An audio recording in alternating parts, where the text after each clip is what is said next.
yeah, and I think we've mentioned this in previous videos, how we've seen a lot more evolution in the vampire and zombie subgenres than we have seen in the werewolf subgenre.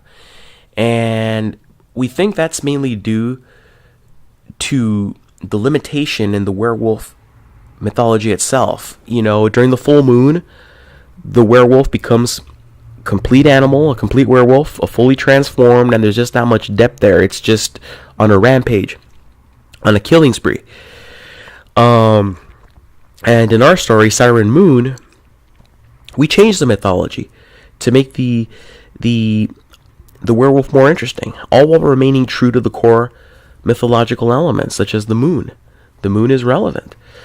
But what's to say that, you know, through the various phases of the moon, the transformation can't correspond to the level of the phase of the moon? You know, if you have a quarter moon, let's have a quarter transformation.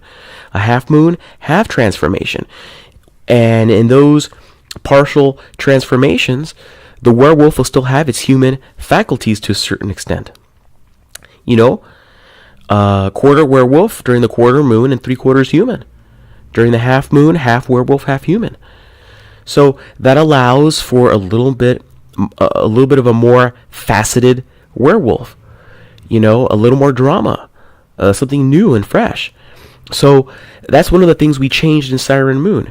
Also in mythology, you'll notice that often these mythological creatures must be killed, you know, by decapitation.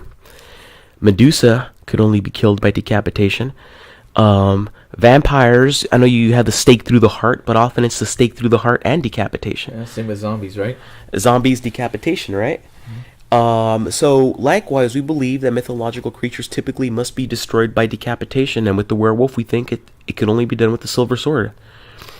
So you decapitate a werewolf with a silver sword, and silver bullets are useful, but we believe if you shoot a werewolf with the silver bullet, it's much like shooting a person with a BB gun. It's going to sting, and the person might step back, but it's still going to be coming after you. So that's just a glimpse of how we changed the werewolf mythology. And as Sal and I mentioned, you know, we're very much inspired by the 70s, how the parts must definitely fit the whole. We love movies that bring drama. They bring multi-dimensional characters. Likewise, our stories are dramas. At the same time, they have horror elements, and they can move at a neck-breaking speed.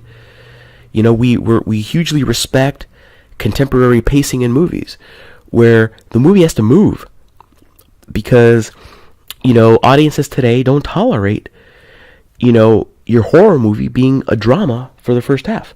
So we're trying to embody the best of all worlds at Coldrock and bring the best possible story we can bring in a fresh manner. And we want to reinvent the werewolf genre.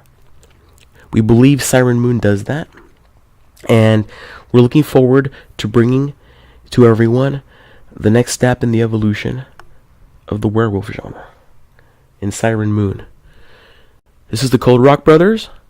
Thank you for joining us, and we'll see you next time.